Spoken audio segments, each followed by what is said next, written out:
Πάμε τώρα να συνδεθούμε μέσω Skype με τον κύριο Γιάννη Φαράκλα από το ναυτιλιακό site allaboutShipping.co.uk από το Λονδίνο, στο City φαντάζομαι κύριε Φαράκλα. Καλό σας απόγευμα.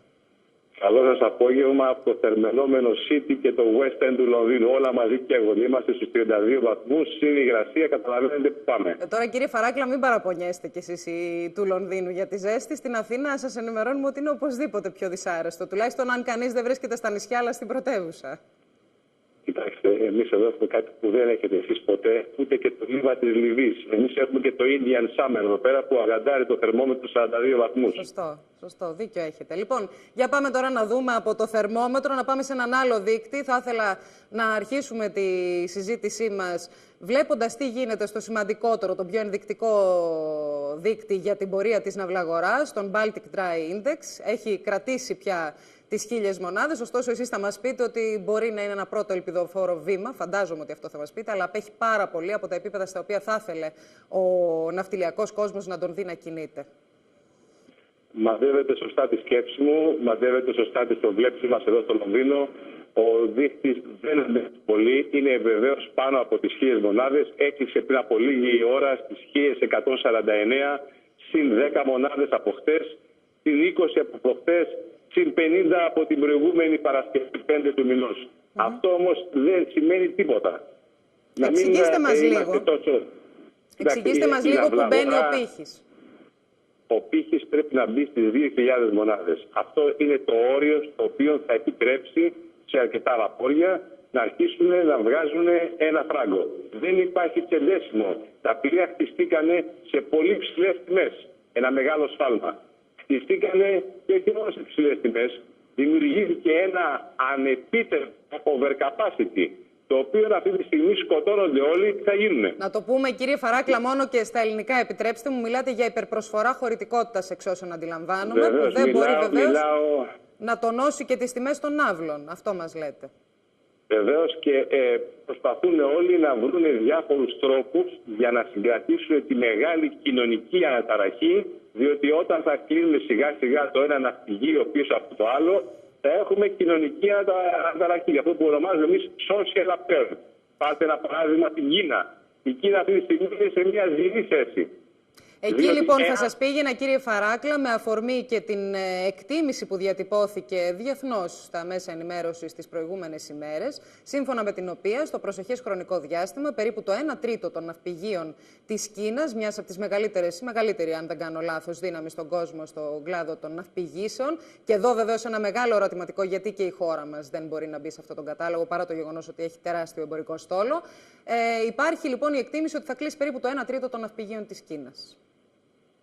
Είσαστε πολύ σωστοί και εσείς αυτό το ρεζουμέ που μου λέτε αυτή τη στιγμή. Να απαντήσω όμως ανάποδα στο ερώτημά σας, που είναι καυτό ερώτημα για την ελληνική ναυπηγική βιομηχανία και την ελληνική ναυπηγοεπισκευαστική βιομηχανία. Παρακαλώ. Αποτελεί λοιπόν σχήμα οξύμορο να είμαστε η πρώτη ναυτιλία στον κόσμο και να μην χτίζουμε ούτε το 5% των εμπορικών μας πλοίων. Να ζητάμε να τονώσουμε την ναυτική εκπαίδευση και να μην έχουμε ούτε ένα εκπαιδευτικό πλοίο που ευχής έργο θα ήταν να χτιστεί σε κάποιο από τα 4-5 μεγάλα ελληνικά ναυπηγεία. Αυτή τη στιγμή η κυβέρνηση είναι σε μια συμφωνία με τον Νεόριο Ελευσίνα για να μπορέσουν να προχωρήσουν οι υποχρεώσεις που έχουν προς τον πολεμικό ναυτικό, αλλά πιο πολύ οι υποχρεώσεις του κράτους προς τα ναυπηγεία αυτά που δεν τα πλήρωναν. Φτάσαν λοιπόν σε μια συμφωνία η οποία, ας το πούμε όπως πλησιάζει το square deal, πλην όμως για να υπάρχει άνθηση στον κλάδο πρέπει να ανοίξουν τα ναυπηγεία του Σκαραμαγκά, τα μεγαλύτερα ναυπηγεία της Ανατολικής Μεσογείου, και όλα μαζί ας φροντίσει ο Πρωθυπουργός να τα ενοποιήσει κάτω από μια εταιρεία, όπου θα υπάρχει εταιρεία Φερρυπίν Ναυπηγεία Ελλάδος, ένα παράδειγμα, θα λέμε Γιάρδα Ελευσίνος, Γιάρδα Σκαραμαγκά, Γιάρμα Νεωρίου και ούτω καθεξής. Κύριε Φαράκλα, αυτή είναι, με συγχωρείτε που σας διακόπτω, αν με ακούτε κύριε Φαράκλα, να σας ρωτήσω αν αυτή είναι μια πρόταση η οποία κατατίθεται στο δημόσιο διάλογο από το σύνολο του εφοπλιστικού κόσμου, ή αν είναι μια σκέψη απλώς που αυτή τη στιγμή την επεξεργάζεστε και μας την καταθέτετε. Θέλω να πω, υπάρχει σχετική διαβούλευση. Και ένα δεύτερο επιπρόσθετο ερώτημα σε αυτό είναι αν μπορούν να καμφθούν και τα προβλήματα που έχουν ανακύψει σε σχέση με τις παράνομες ενισχύσεις, όπως τουλάχιστον τις βρίσκει η Κομισιόν.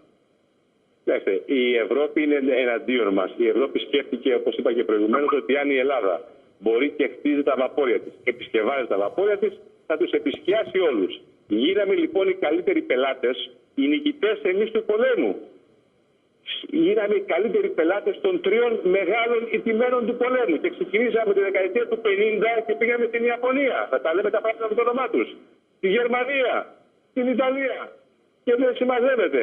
Εδώ λοιπόν δεν είναι μια δική μου θέση, αλλά ας μην θέτουμε το θέμα των εφοπλιστών. Οι εφοπλιστές έχουν κουραστεί, όπως κουράστηκαν εδώ και οι Βρετανοί εφοπλιστές, με αυτά που γίνανε με τα σωματεία τους εδώ και εγκαταλείφθηκε πλήρως επί της συγχωρεμένης της Θάτσερ η ναυπηγική βιομηχανία του Ηνωμένου Βασιλείου. Καλά, εκεί ήταν μια κεντρική επιλογή, θα μου επιτρέψετε να πω, προκειμένου να χτιστεί ένα νέο οικονομικό μοντέλο για τη Βρετανία. Νομίζω ότι στην Ελλάδα δεν συμβαίνει το ίδιο, γιατί δεν έχουμε δει κανένα νέο οικονομικό μοντέλο που να αποτρέπει από την άνθηση των ναυπηγήσεων. Εμείς στην Ελλάδα σας διακόπτω, τους διώχνουμε τους. Δεν θέλουμε κανέναν.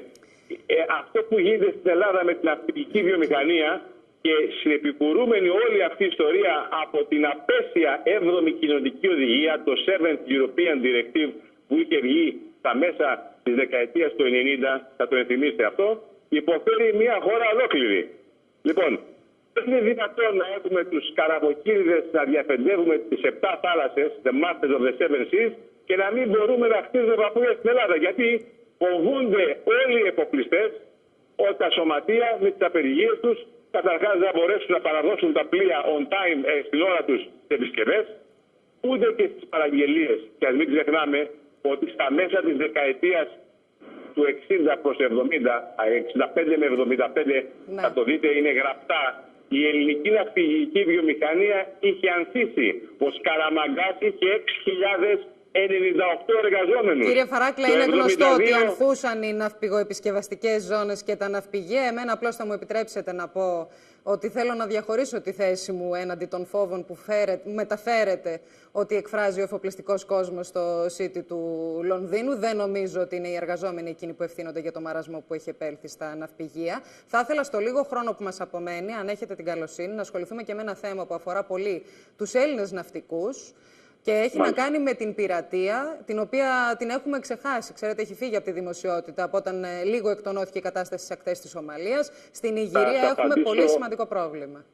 Θα σας απαντήσω αμέσως, αλλά ήθελα και εγώ να διαφορήσω καλοπροαίρετα την άποψη τη δική μου. Ναι. Διαφωνώ μαζί σας, διότι οι Έλληνες εφοπλιστές χτίζανε συνέχεια βαπόρια στην Ελλάδα. Ναι. Για κοιτάξτε δηλαδή τις παραγγελίες, και όχι μόνο Τραμπ βαπόρια, αλλά και Λάινες βαπόρια. Ήρθαν και ξένοι εφοπλιστές και χτίσανε βαπόρια στην Ελλάδα. Ναι. Αυτό θέλω σε μια άλλη εκπομπή να το ξανασυζητήσουμε. Δεν αντιλέγω σε αυτό που λέτε, αλλά νομίζω ότι είναι λίγο ισοπεδωτικό το να λέμε ότι ευθύνονται τα συνδικάτα των εργαζομένων για το μαρασμό που έχει επέρθει στις ναυπηγείς της Ελλάδας. Είναι και ευρωπαϊκές δεσμεύσεις που οικειοθελώς ανέλαβε η χώρα μας. Και εν πάση περιπτώσει. Αυτό εδώ συμφωνούμε. Να συμφωνήσουμε κάκιστα. Καμία ελληνική κυβέρνηση, και αυτό το θέμα συμφωνούμε, δεν όρθωσε το ανάστημά της, αλλά απλώς κατέβασε το κεφαλικά. Το όχι, δεν είναι έτσι. Κύριε Φαράκλα, είναι μια πολύ μεγάλη συζήτηση, να την κάνουμε με χαρά. Πάμε στην πειρατεία. Να σας πω ότι εχθές είχαμε στο Βρετανικό Κοινοβούλιο τη μεγάλη συζήτηση που έγινε πάνω στο environment και το security πάνω της Γουινέας που καλύπτει όλη την περιοχή, αυτή την Ιγυρία κτλ. Εδώ έχουμε ένα μεγάλο θέμα. Δεν υπάρχει αποφασιστικότητα από τον ισχυρό, τον πλανητάρχη, να τελειώνουμε για πάντα με αυτή την ιστορία. Διότι οι οικογένειες των ναυτικών σήμερα υποφέρουν όταν τα αποσπηλή τους πρόσωπα βρίσκονται under duress, υποπίεση μεγάλη, που τους έχουν συσταθεί πειρατές. Τα φορτία δεν πάνε στον προορισμό τους σωστά.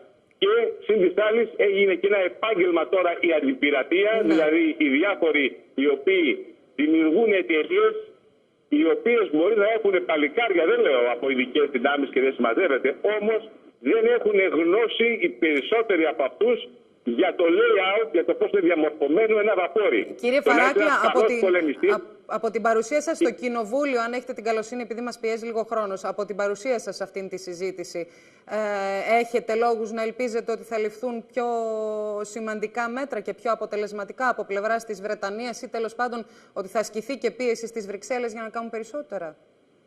Είναι λίγο δύσκολο, είναι early days, διότι αυτή ήταν η πρώτη μεγάλη συζήτηση, διότι ήταν όλες οι αφρικανικές χώρες οι οποίες μαστίζονται από αυτό. Είναι το θέμα καθαρά πολιτικό.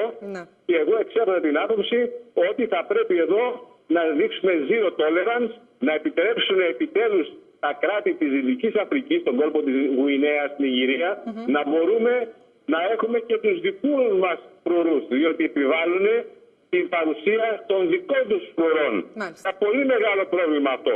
Εκεί βέβαια γίνεται ένας μεγάλος πόλεμος και μεταξύ των μεγάλων εταιριών που έχουν τα concessions για να βγάζουν πετρέλαιο, έχουμε πάρα πολλά τεράστια πολιτικά προβλήματα. Είναι σαφές ότι είναι ένα μείζον πρόβλημα, κύριε Φαράκλα. Με χαρά να το ξανασυζητήσουμε όταν θα έχετε και νεότερα από τις διαβουλεύσεις που συνεχίζονται. Σας ευχαριστώ πολύ. Καλό σας απόγευμα από την Αθήνα. Και εμείς από το Λονδίνο σας στέλνουμε ένα χαιρετισμό, καλό καλοκαίρι και προσοχή, διότι το τελευταίο νέο είναι ότι θα έχουμε ένα πολύ θερμό καλοκαίρι στην Ελλάδα με τα Jack Bonds τα οποία υπάρχουν στη χώρα μας αυτή τη στιγμή. Έχουμε ένα μεγάλο πρόβλημα που έχει ανσκύψει εδώ και 15 λεπτά. Θα το δείτε το βράδυ στις ειδήσεις. Έχουμε πάρα πολύ μεγάλο πρόβλημα. Με συγχωρείτε, σε τι αναφέρεστε, κύριε Φαράκλα? Με συγχωρείτε, σε τι αναφέρεστε? Αναφέρομαι εδώ ότι θα πέσουν πολλά πράγματα. Αυτή τη στιγμή έχει κυκλοφορήσει το θέμα Greek Bonds, Value or Junk. Αυτό είναι το τελευταίο νέο, το οποίο πρέπει να το μελετήσουμε και εμείς εδώ που μας έχουν έρθει τα ελληνικά ομόλογα, μάλιστα. Είναι μεγάλο το πρόβλημα εδώ πέρα. Πάρα πολύ μεγάλο. Κύριε Φαράκλα, σας ευχαριστώ πολύ και πάλι. Καλό σας απόγευμα. Σας ευχαριστώ πολύ. Καλό Σαββατοκύριακο. Ευχαριστώ.